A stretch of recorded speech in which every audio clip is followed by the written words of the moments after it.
Fame. It's a status some of us seek out, and if we're lucky, we come across it. But there are occasions when the spotlight is thrust upon us, and for some, they're not given a choice in the matter. Natalie Wood was born Natalia Nikolaevna Zakharenko in 1938 to Russian immigrants who called her Natasha. While her father worked in a chocolate factory, most who know her story focus on her mother and how she raised Natalia. Maria was known as an outspoken woman who thought being a movie star was the most important thing in the world. She focused all of her energy on their newborn baby, bringing Natasha to movies and telling her that the cameras were on her. When Natasha was 4, her mother took up the opportunity to snag that dream when a film company showed up in their town looking for a little girl to play a bit part. After succeeding to do so, the family moved to Los Angeles to pursue an acting career for the child. By this time, Natasha was 6 and terrified.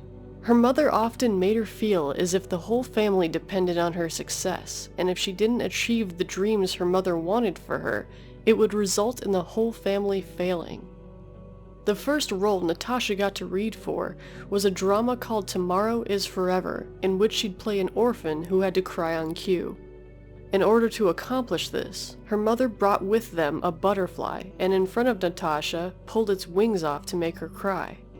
The somewhat cold plan worked, and Natasha's tear-filled read won her the part which required her to dye her hair blonde. Natasha was a smart, polite, and obedient kid who wasn't old enough to read her lines yet, so they were read to her and she had to memorize them like that.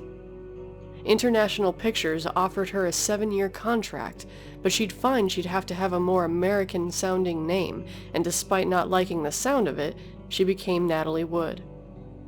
Natalie is known for her part in the classic Miracle on 34th Street, and while filming, she struggled with being given 2 other parts at the same time.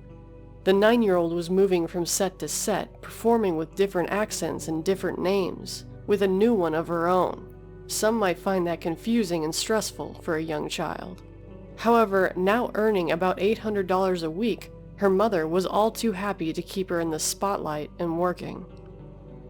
Natalie's next role was in a drama called The Green Promise. An incident would scar the girl for life when a rigged bridge over a raging water set collapsed too early, resulting in Natalie breaking her wrist and nearly drowning.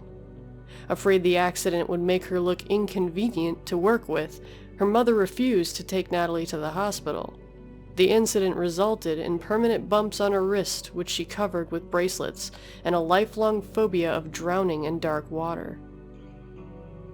When Natalie grew into a teenager, she started to see how different she was being raised. She wanted to go to public school, date, and have more freedom from her controlling mother. It began a need to feel normal, something she continued to want for the rest of her adult life. When she was 17, she starred in Rebel Without a Cause, a tragic time when James Dean died. The accident devastated Natalie, who became quite fond of James, and of course, her mother's only concern was that she might not be able to finish the film. She did, however, and it won her her first Oscar.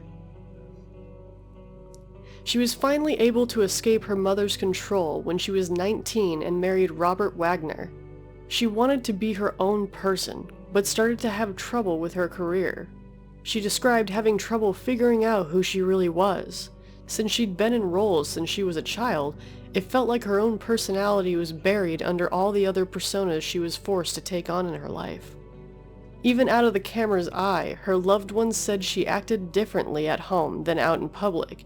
She said it was Natasha versus Natalie.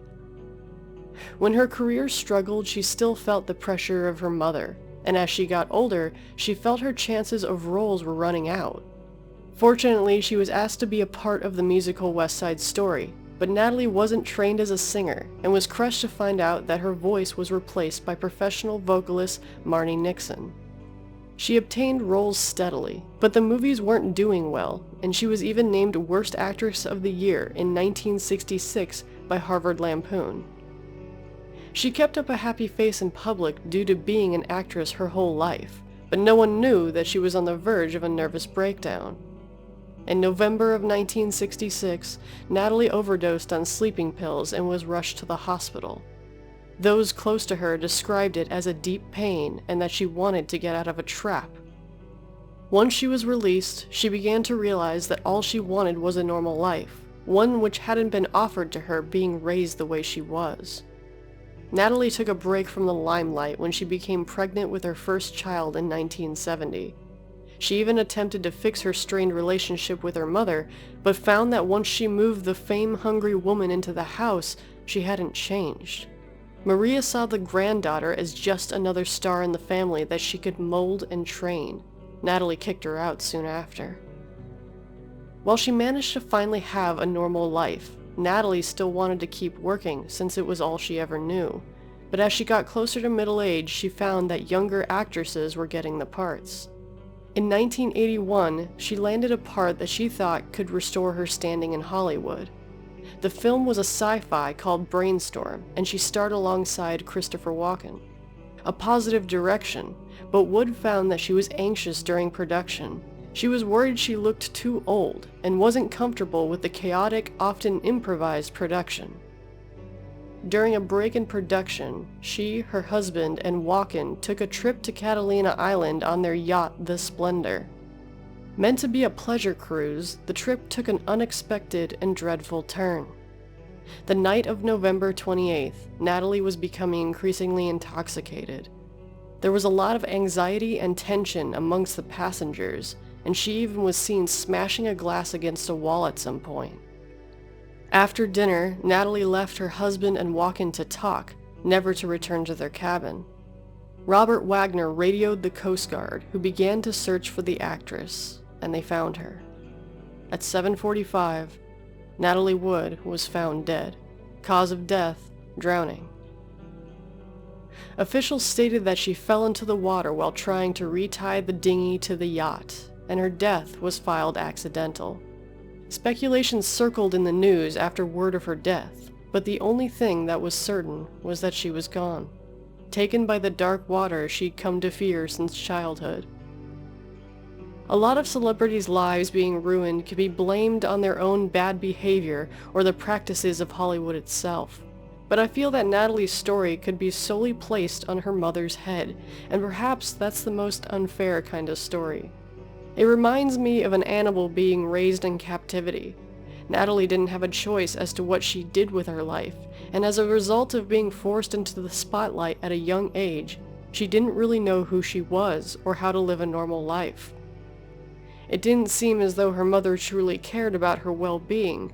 Instead, she focused all of her energy on making her child a star, even going as far as to try it again on her granddaughter if given the opportunity. The choice to be in the spotlight should never be someone else's decision, but unfortunately for child stars, it seems all too common. Thanks for listening. If you haven't yet, please consider subscribing for more horror stories on Hollywood and movie reviews. If you have something you'd like brought to light, please send it in an email or a message on Twitter to me. Until next time, be well.